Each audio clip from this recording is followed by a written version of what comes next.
Hello and welcome to Leaders in Next podcast episode 3. This is your co-host Dan. We've got a really special interview coming up with Max Bredeson, who is joined by Leaders in Next alumni and quarterback Davis Warren, who joins the conversation as a co-host. We had a blast. We had so much fun in this interview talking with Max and with Davis, and we think you'll really enjoy the conversation as well. Before we get into that, we did want to say something special for all of our supporters. You know, when we started Leaders in Next, my co-host Gary and I did so with a mission of sharing the incredible stories and experiences of Michigan student athletes with fans and alumni. When you listen to our interviews with Davis, with Max, with Cam Brandt, we've got an upcoming episode with Zach Marshall, who's a tight end on the team, and we've got more to come as well. We hope what comes across more than anything is not just that these are great football players, but that they're great students, teammates, friends, sons, role models that all Michigan fans and alumni should and will be proud of. We appreciate all the support for the podcast through these first 3 episodes. We've got a lot more great content that we're so excited to share. So definitely stay tuned. And to continue to support our mission and Michigan's NIL efforts, you can follow us on social. We're at Leaders in Next. And subscribe to our YouTube channel, our Spotify channel, or get our episodes on Podbean. Those are all great ways to support what we're doing here and also just get great, fun Michigan content. Today's episode is presented by Caribou Coffee, fueling real leaders with real ingredients. Visit their website at cariboucoffee.com for more information. And now, on to Max and Davis. Go Blue. We're excited to have Max Bredeson as our guest today. Max joined the team 2021, 3-time Letterman, 28 career games, fullback and all-around hard-nosed smash-mouth player. Ready to jump in, Max? Yeah, appreciate you guys having me. You bet, bud. So first, obviously you found a passion, a love for football, but growing up, what other sports did you play? When I was really young, the whole family was a hockey family. I have 2 older brothers. We all played. Then at some point, me and my middle brother switched to basketball, and then I was a longtime baseball player in high school. For a while, I thought baseball was my sport, but glad the path turned me to football so far. What was it that convinced you to switch to football from baseball? Honestly, I was just better at it. Didn't really. It wasn't because you couldn't hit your older brother? Because he was a pitcher, right? He was a pitcher, yeah. Did he throw anything at your head when you were younger? Yeah, all the time. All the time. But he feels like some weight behind that, all the time. He was. That would get you to switch. Yeah, it was a lot. He was my coach, still one of my biggest role models and stuff. But yeah, couldn't hit his fastball. Wasn't close. We know you got 2 older brothers, but who would you say was your biggest influence? growing up and sort of your time before Michigan. I've had a lot of great role models. Lucky to have that. My 2 brothers, I'd accredit mostly to, especially with my middle brother Ben, who's played here, kind of set the blueprint of what it's supposed to look like. And then my oldest brother Jack, he really helped me throughout all high school. It was 2 opposites of leadership for me. Jack was very hands-on. He was kind of he's the bad cop. Ben was the good cop. It was fun, but there was a lot always going on with us 3. That's how older brothers are, I guess. They're, yeah. You would know. I would know. Yeah. You would know. You're the oldest. My athletic accomplishments are a little to be desired, I guess. So. Well, it's bad genetics. That's right. So you find football, obviously, but we dug through the stat sheet thanks to my intern who does most of the research for us. We saw you only played 6 games in high school, or at least that's however many we could find in what was publicly reported. So, Natural question, why so few? That's a good find. So kind of a crazy high school experience. I went to a school across town that both my brothers didn't go to.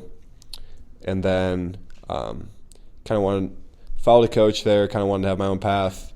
Played my freshman, my sophomore year there. Junior year comes around, first game, break my collarbone. So at that point, I wasn't really enjoying playing football there. The game didn't feel the same to me. You miss my friends I grew up with. So in Wisconsin, you have to sit out a year if you transfer. So we're like, all right, I'm already hurt. Might as well take the time while I'm hurt. So transferred my junior year. So then I have 0 career games then. Play my senior year. Luckily in Wisconsin, COVID, we played in the fall. And 5 games in, I run to the right and knee just goes backwards. Got hit. So that was the end of my high school career. Didn't play a lot of games. And then luckily I got a preferred walk-on offer here and luckily took off with it. He also played quarterback in high school. I don't know if we've mentioned that. Oh, yeah. He was locked in. We're going to dive into that. We're going to get into that for sure. Yeah.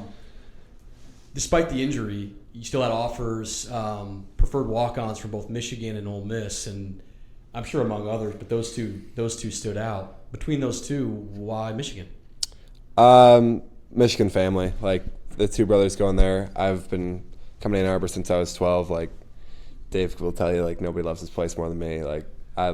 Michigan's my favorite place. We have a sign in our house, homemade sign, that says, "I will die for Ann Arbor, Max Bredeson." It's a quote. We have it up. It's still up, and it's not going anywhere. That's for sure. And it's very accurate. It's cool. It's cool that it means that much to you. What obviously being a Michigan family, and there's a lot of people who have that experience, but that's a new level of passion. What is it about Ann Arbor that just makes you want to die for it? It's just I've been, like I said, been coming here since I was 12 for Ben's visits. I remember they'd have some of the GAs take me and just go shoot hoops. So they were always bringing me around campus just to keep me busy because I was just bored.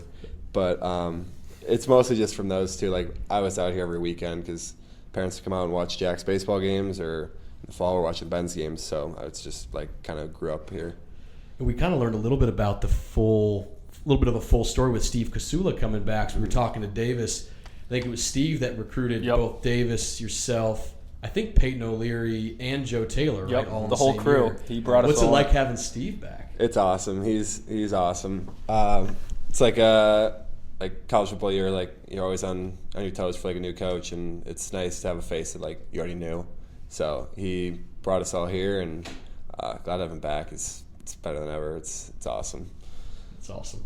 Did whenever we see someone's considering Ole Miss, we have kind of a hypothesis on why. So our question is, did you visit Ole Miss, and did you get to see or interact with any of the co-eds there? That's a great question. But I was a COVID senior, so I never got to take a college visit. But wow. I know what you mean, though. How did you guys get to connect? We talked about the Steve Kasula connection. You came in the same year a bit, but did you get to know each other through the recruiting process, or when was it that you guys first connected? Did we talk at all before we got here? I think, I saw he was committed, I think, and I was he obviously played quarterback, so I was like, man, who's this other preferred walk-on QB? And I'm pretty sure I watched your highlight tape, and it was just this guy's just it's either a rip of a throw, deep post, or just taking off and rolling over somebody. Yeah. So I was kind of okay, it's interesting. But then I think I realized you were going to play tight end, or Kasula told me that. And then so you're worried? No, so then I was like, thank God, this guy's playing tight end. I don't have to worry about this running back playing quarterback. And then, we just met when we first moved into West Quad in the summer. We were living it up in West Quad. We were the only people there. It was still COVID kind of, so no one's really on campus. It was just us, and just kind of trying to find a way to fit into the program and, contribute however we could. So it was fun. What part of West Quad were you guys in? I don't remember. Yeah, Makes me feel old. The part that faces South Quad, on the first floor right there. So it was in West Quad, overlooking the alley between West Quad and the Union. student union. Oh yeah, It was okay, very scenic. okay, I'm yeah. surprised you guys weren't in South Quad. I thought they put all the players in We South did Quad. for once the school year started. We were in Gotcha, South, gotcha. and then in South he would come up and hang out in me and Peyton's room all the time, and it's just, we were playing scout team, having a blast. So Now, so speaking of the quarterback thing, I was picturing like when you came to Michigan.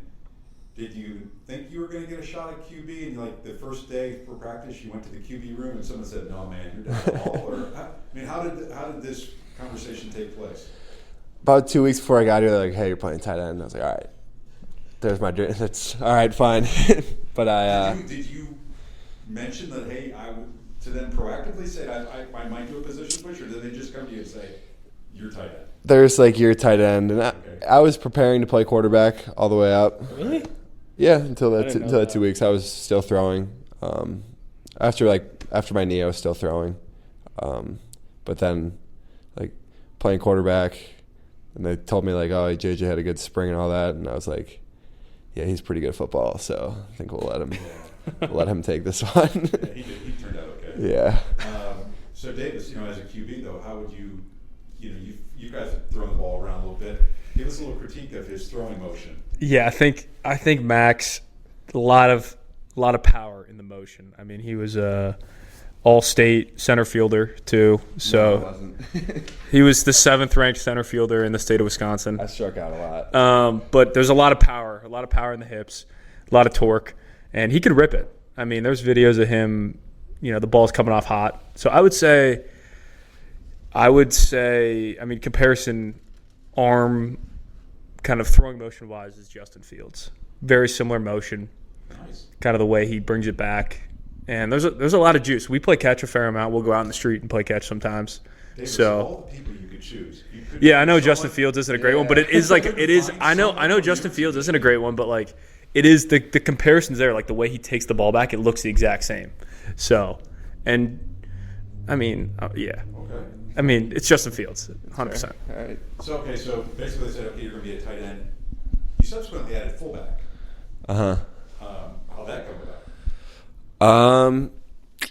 Just kind of found throughout trial and error what I was good at. I mean, the prototypical tight end is like 6'5", like that's the inline guy. And then I kind of found my little role in like the backfield, and I've kind of picked up on that, like this is something I could do, something that needs to be done, and I just kind of found it, ran with it, and tried to just get as good as I possibly could with it. I mean, you kind of touched on some of that. Being a fullback would seem to take a special kind of person. That's putting it nicely. You're essentially an undersized offensive lineman, it seems like, running full speed into somebody on every play. Mm-hmm. I mean, what's been the key? That doesn't sound enjoyable to you? Well, I mean, it sounds like it hurts. It actually caused, we'll talk about it later, but it actually caused Caleb Downs to transfer. He must want it again, I guess. I don't know. But, I mean, what's the key to succeed in that role? The key to succeed in fullback. I'd say like it is a physical position. You have to move full speed with as the coaches say, move full speed with like violent intentions. But there is some sort of like precision and like understanding what the defense is presenting. It's a lot of similarities. Basically, it's just if you were running the ball, but you could make one person miss every time. That's what I like to think of it. Like pretend you have the ball in your hand while you're blocking. I think I'm thinking back to Blake's touchdown in overtime in the Rose Bowl. You, I think, were a key part of that play. Sealing off the guy, I think not only did you make one of the key blocks of the line, but you're all the way down there in the end zone. Just curious, what was that play like? And kind of, if you kind of remember, what were some of the key moments where did you know he was going to score? Did you guys execute the blocks on that? I'm just curious because that was such a huge play, and you were right in the middle of it, from the line all the way to the end zone. I do have a bad time remembering certain plays just because like you're in the moment. But I remember once like contact initiated like on the block, I was like, all right, there's some like space behind me, like something could happen here, especially with number 2. When he has the ball in his hands, he's always good. So I was like, all right, something good could happen. And then seeing him get into the space, he always know with Blake, like, something could happen. And big thing coaches always preach on is, like, finish the play, like, cover the ball. And sometimes it's hard to catch him, so I was doing everything I could to like chase him down. But sometimes just let him do what he has to do, and it was just an electric moment. And once he scored, you're like, oh, that's awesome. That was awesome. Well, you had a lot of change at Michigan. Coming in QB to tight end, adding fullback. The other big change was, as we talked about earlier, you came in as a preferred walk-on, and now you're on scholarship. Mm-hmm. Is that correct? And then, a lot of times ESPN will show those times when some walk-on gets a scholarship and they're punking the guy or something. Curious, how did it come about? I mean, Davis talked about he got a call from Harbaugh on his birthday, which he thought was a coincidence, but I highly doubt that Harbaugh did that on coincidence. Mm-hmm. But I mean, tell us how did you find out? Classic end of the year meeting or end of the season meeting.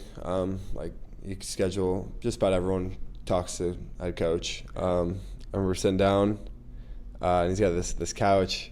He's like, "Oh, I refurbished this couch, but this is the couch that Bo Schembechler was like, told him that he might have to kick him off the team or something."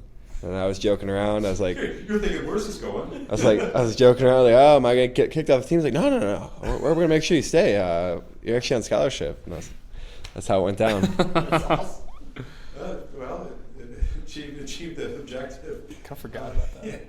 So now we've got a big holiday coming up in October, National Tight End Day. Mm-hmm. Widely celebrated. It's a real holiday, kind of, for football fans. And this year it is October 27th. Now you have an October birthday, so it's fitting that we celebrate tight end holiday during your birthday. It's also, I think we have the Michigan State game that weekend. So, national holiday for tight ends, your birthday month, and the MSU game. Have you been lobbying the coaches for a special play? Maybe you got 6 months to make this happen. I mean, they got to know that it's your birthday and it's a tight end day.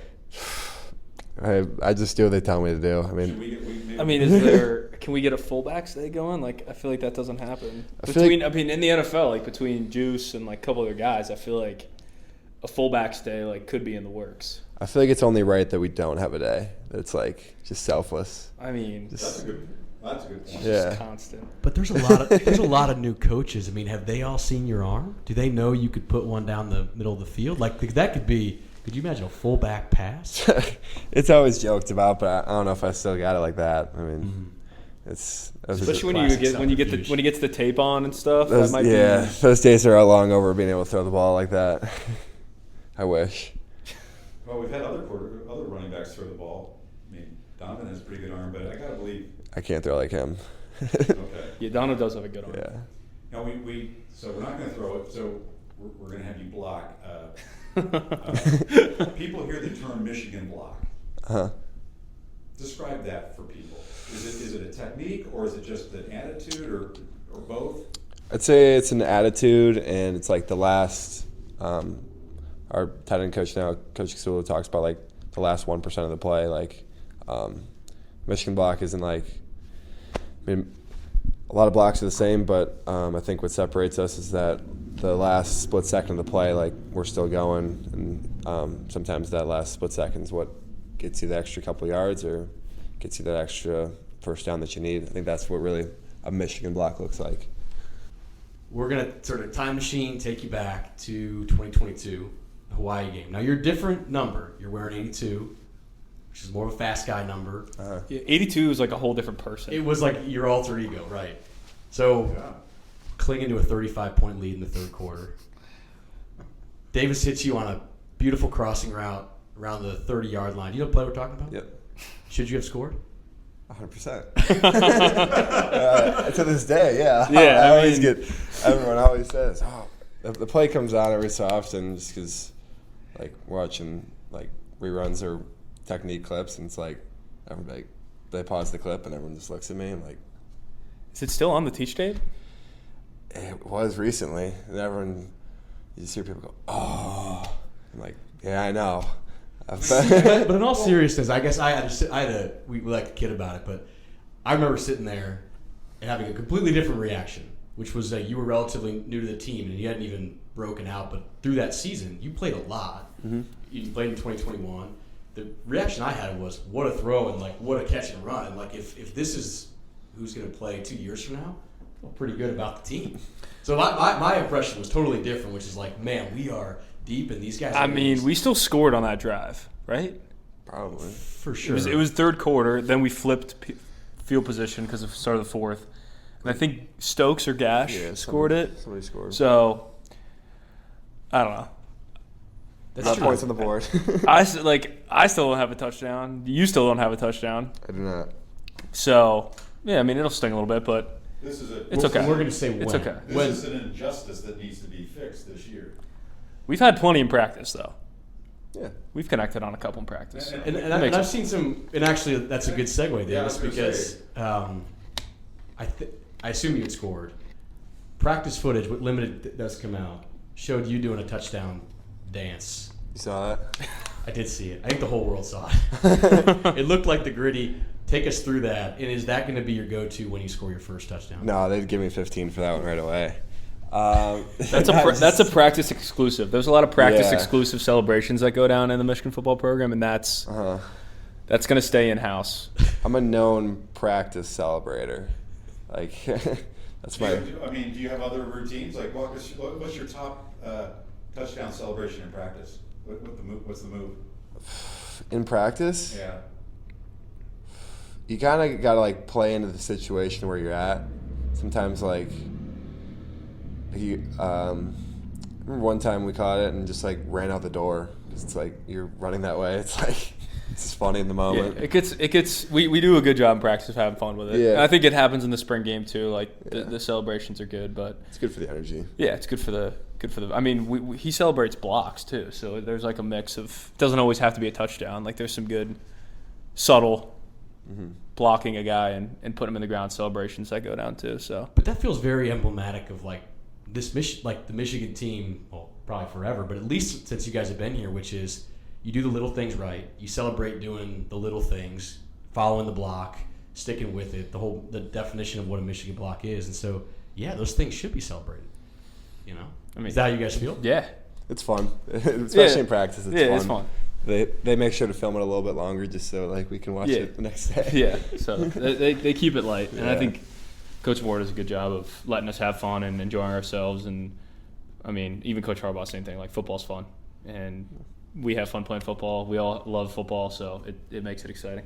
Speaking of Coach Moore keeping it fun, it's funny, we asked Cam Brandt, and we'll ask this too, about your favorite moment of either Coach Harbaugh or Coach Moore, but we had asked him, what was the biggest difference? Like, do you notice anything different, or maybe more similarities than differences in terms of things like how practice is run? And he said, the music's gotten better, and there's less EDM. And so... like techno EDM less than there was under Harbaugh. So I have to ask, was there EDM techno music playing in practice under Jim Harbaugh? Because that was a revelation. We sit up in my chair. I'm a huge EDM guy. Okay. I would also. I'm a big EDM guy too. We He didn't say good or bad. He just said Harbaugh played a lot more of it than Coach Moore did. I don't know if Harbaugh was in charge. I think Coach Moore likes EDM too. I think we just play more music in general. Yeah. So there's probably more rap that gets played. Yeah. Max was in charge of the music for one of the periods of practice, and played some EDM. We're kind of EDM connoisseurs of sorts, and I don't know why Cam Brandt said that. Yeah. Everyone's got their own music taste. Yeah, everyone's got their own taste. Don't hit me a little bit. There's probably a little more rap than I would like. And I should be fair to him. I didn't ask if it was better or worse. He just said different. So it's fair. So he was just. It actually, the fact that Harbaugh, I imagined it was crowd noise, EDM, and then maybe the wreck of the Edmund Fitzgerald. Yep. Okay. That was kind of the crowd noise. We don't get into the crowd noise till the fall.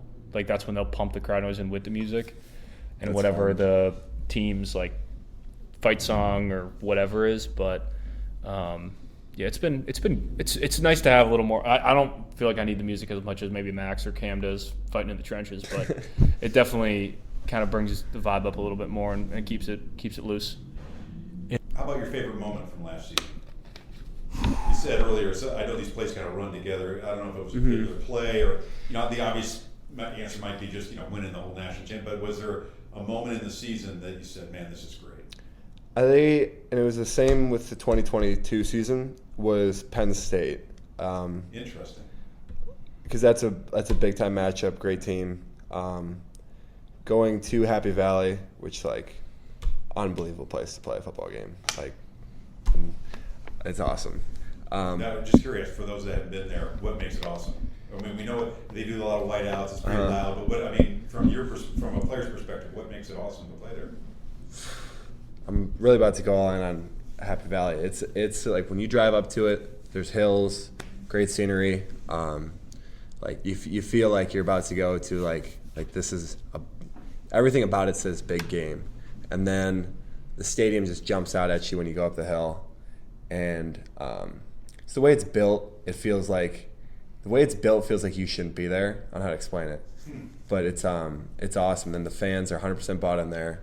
It's it's 11 versus 110,000 plus 11 on their side, and it's a special place to play. But then when we won that one, and especially how we won it, they were a great football team, and there's really good guys in upside the ball, as you saw the combine and stuff. But when we won that one, you could feel all right, there's something here. We knew there's something here, but this was all right, this can be. It's only us to stop ourselves at this point. That's awesome. Well, so when you're looking at life after football, whenever that is, what are some of the things you're thinking about professionally? I mean, heard you might want to be an agent. Mm-hmm. So tell us a little bit about that. How'd that come about, and is that something that you're top of mind right now? Yeah, after football, that'd be something I would 100% be interested in. I kind of picked up on it through my brother's process with the draft. I got to kind of see the real behind the scenes of it. I remember when he was training for the draft, I got to go out and visit him while he was doing it in California, and just kind of got to see what their life looked like, how they deal with clients, and still part of the game, but not in the game. Right.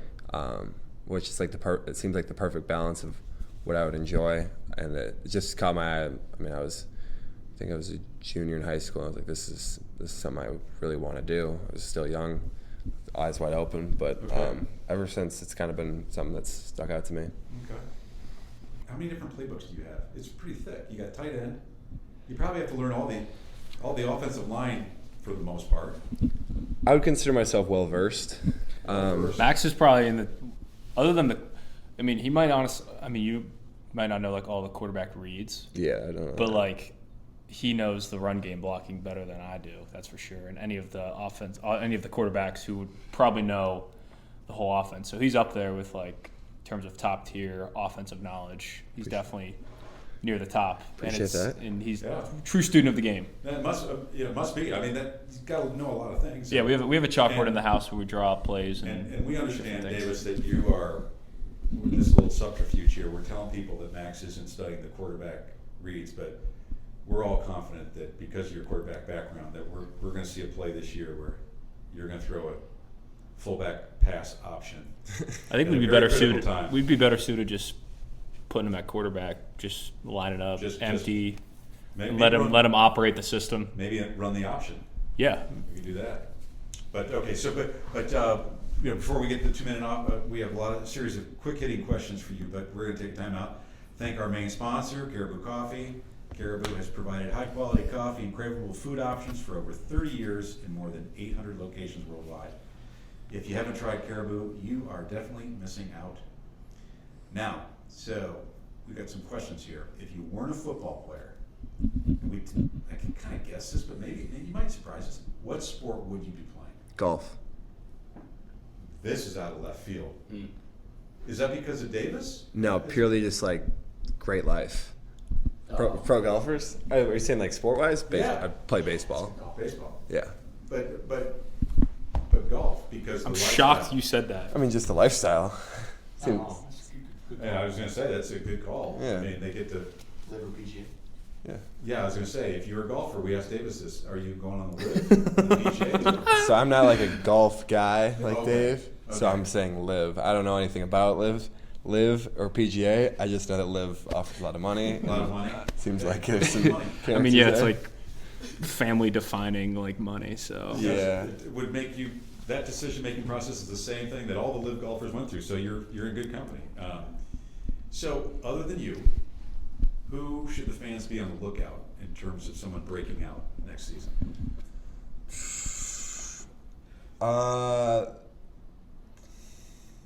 Jay Sean Barnum. Okay. Transfer guy. He played against him at Maryland and Yeah, transfer in from Maryland. did not enjoy playing against him.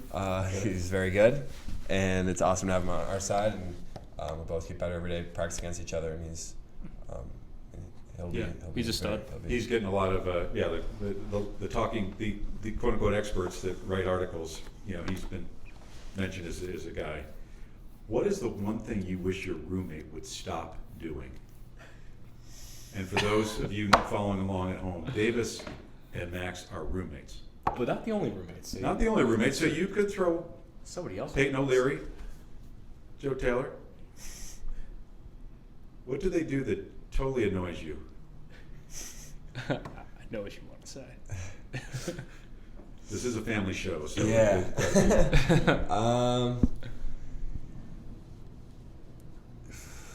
I have one metal cup that I drink all I my knew you were water. gonna I drink water out of. This is my water cup, and Dave always seems to misplace it somewhere. I don't know where it is, but it's always somewhere where I didn't expect it. Davis, is There's this defense, yeah. I was gonna say, a rebuttal here? First of all, is it true? And if it is true, are you doing it on purpose? It is true. I'm not doing it on purpose. Okay. Sometimes the cup needs to be washed. I'm the one. I patrol the kitchen. The kitchen is like my spot where I'm the only one who's probably ever started the dishwasher, and like wipes the counters. There's a and lot like, of accountability. This is I also cook more than anyone else in the house. So like I've taken responsibility for it, and my room's like near the kitchen, so I've taken responsibility for the kitchen. Max takes the trash out, So like we have our kind of roles, and so sometimes the cup's there, and every once in a while I'll just throw it in the dishwasher. Yeah, or like in a random cabinet that I've never. No, I've never done that. I can confirm I've never done that. All right. Sometimes I'll take we're big coffee guys, so the Caribou, we appreciate There we go. that's Yeah. we appreciate the shout out. Yeah. And so sometimes I'll take his mug when it's just sitting there and put it in the dishwasher when he needs it. So sometimes he'll get mad about that, but Oh, that's. generally I think he should be grateful for me keeping the kitchen clean. This is like the worst thing that your roommate does. This is. You Yeah, guys are it's in good nothing shape. crazy. It's a good okay. house. Yeah, we keep things in line. So we heard you were a Madden player. Mm-hmm. Who's the best Madden player on the team? Everyone says they're the best Madden player. You know what I mean? Yeah, but I'm confident I'm up there. I don't know. There's got to be somebody who's like. Everyone said Jade McBurrows is really good, and then I beat him. Okay. But Alex Orji's really good. TJ Guy is really good. Kendrick Bell is really, really good. He might beat me. I'm top 3. I might put Kendrick Bell at 1. But you have seniority on Kendrick Bell, so if it's a tie, you would. Yeah. Have you played him yet? I don't even know. No, but you can. We've played a different like game mode with each other, and it's like, all right, You can sense it. Yeah. you can feel greatness. So we need to get you on the cover of Madden. Get a little First money from fullback that. since Peyton Hillis to be on the There go. All right, I'm going to turn over my co-host. Other than playing Madden, if you went on America's Got Talent, what would your top talent be? What am I good at? That's a good question. That's a hard-hitting question. And it could be Madden, but I just wanted to see if you had something else in the. given that that little clip we saw of the practice touchdown celebration, it could be dancing. I can guarantee it's not dancing. It's not dancing. It's not dancing. I wish it was, but it ain't. He cooks a good steak. Yeah, let's do that. I cook a really good steak.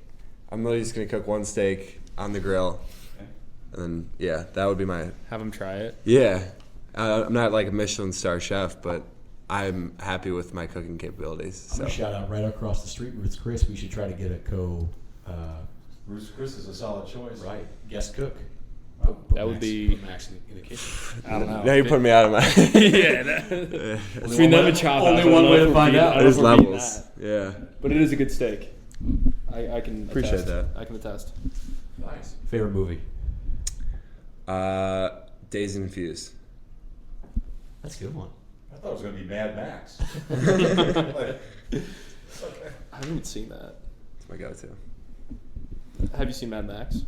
Yeah, but like a while ago. I know the gist of it, but And there's a few. There's the old ones, and then there's the new ones. Yeah. You could, I didn't know it was a series. It could be the that could be the next binge. We'd asked Davis before in his 2-minute drill about toughest guy on the team, and he introduced us to a term called foxhole guys. And for him, you were the foxhole guy. You were that guy he picked. Appreciate that. Yep. We've now heard this term, and first, can you describe what that means? just a guy you want in your foxhole. Yeah, Like, you know when you see it. yeah, like just someone you just got your back. Side like he's always there, got your back type of guy. Foxhole guys. It's a good term for It it. is a great term. It's a great term. I don't know who came up with it. Someone Other than built it. Davis, who would be your foxhole guy? Probably Colston. Foxhole Good guy. choice. Yeah. Is Kasula a foxhole guy? Yeah. I was gonna say. He's Foxhole guy. He's taken up the term. Yeah. He wasn't. We had to introduce him to foxhole, but he digs. Coach Kasula digs that type of humor. So Yeah. and mentality. So he's definitely a foxhole guy. Yeah. I think Kirk came up with it. Coach Campbell. Really? Yeah. So Yeah. it's a good term. It's kind of spread throughout the building. It's awesome. That's 2-minute drill. Yeah, that's it. Those offensive guys know how to run a 2-minute drill. You know, that Was Cam Brand a little slow? No, Cam was good. No, he was good. He gave some really good answers. It was just like I said, we came up. I don't know if it was in the 2-minute drill, but that's when we asked him about the music, and we heard that Harbaugh was a big EDM guy, or played it. We were thrown for a loop. Coach Harbaugh likes the old school stuff Yeah. too. He- So he- it was more of probably a mix than it is now. We also asked him a lifting question. We were curious because you see a lot of the social media accounts post like the workout clips. Mm-hmm. So I asked him who benched the most in the team. Forgot who exactly he said. I think he said Kev Grant, but Ernest Hausman was up there. I don't know if you compete for that title, but No, not with those guys. Yeah, those guys are no. Not that those level. guys are crazy. The other one I'm just curious. This is a little bit, I guess, overtime. I just kind of want to go back to the Penn State game for a second because we kind of asked Cam a similar question about, like, even through the TV, like that was a different game. It was just weird. It was the Harbaugh getting suspended on the plane. It was so much emotion and kind of like anger, like, even for fans. Like even when you were watching on the TV, you kind of felt like you were there, but we weren't. So I couldn't even imagine what it was like to be there and to walk away from that hostility with a win. So I'm just curious, once you win, clock's at 0, we ran 32 times in a row. Yep. What was that feeling like? Was there anything else like that walking off the field with a win that you'd ever experienced before? That one was different because you always hear about Happy Valley and a dangerous place to play, and it is. But winning somewhere else is special, especially like you said, the way we did it. It felt great when Blake had that long last run. You knew that was the game. That one was like you just felt like that was the start of something. Like the season was going, but like that's when it really started. Like the run that everyone talks about. The one other thing I think is that we notice as fans is when you see a team go and play an environment like that, it's a little intimidating. Like I said, even when you're watching from the couch, but the team holds together. It almost feels like a confidence, but not an arrogant confidence, but just a confidence of like we're going to get here, we're going to do our job, we're going to block out all the noise. But then you also saw the last few years, the team kind of made the other team's stadium their own. Like in Nebraska, that was doing the whatever their dance is, and Wisconsin that was doing jump around. Where do you think that comes from? Is that like a culture thing, an experience thing, like the mindset of that? Where do you think that comes from ultimately on the team? It started, I think, naturally. That 2021 season, I wasn't part of those games, but from the guys, it just seemed like it happened naturally, like just an energy thing, like just like I don't know, just felt like right in the moment, and it was just a team juice thing. Then Coach Harbaugh kind of built off of it, like as like a not fearing a place, like make their things ours, like don't get afraid of that fight song, because like I mean you hear like when you go to Michigan State and like they're blasting the fight song like as they're coming out, like don't fear it, like treat it as like your own. And it kind of came from Coach, and I think it's just kind of like become like a normal thing we try and like incorporate to our away game mentality.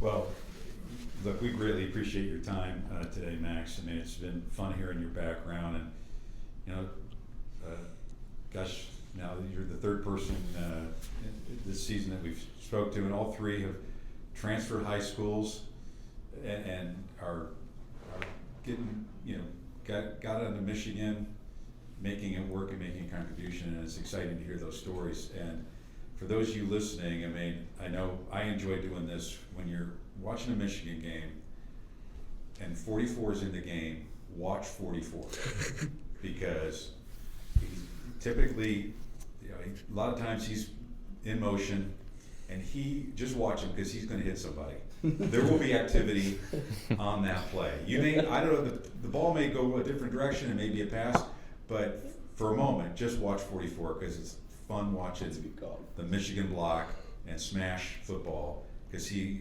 signifies that. So again, appreciate your time, appreciate your contributions to the program, and wish you guys all the luck this season. Yeah, I would second that. He plays the game the right way. The coaches talk about it. It's fun to be on the field, and just that smash culture he's the embodiment of it. So it's really fun. Appreciate it, guys. Thanks so much. Take care.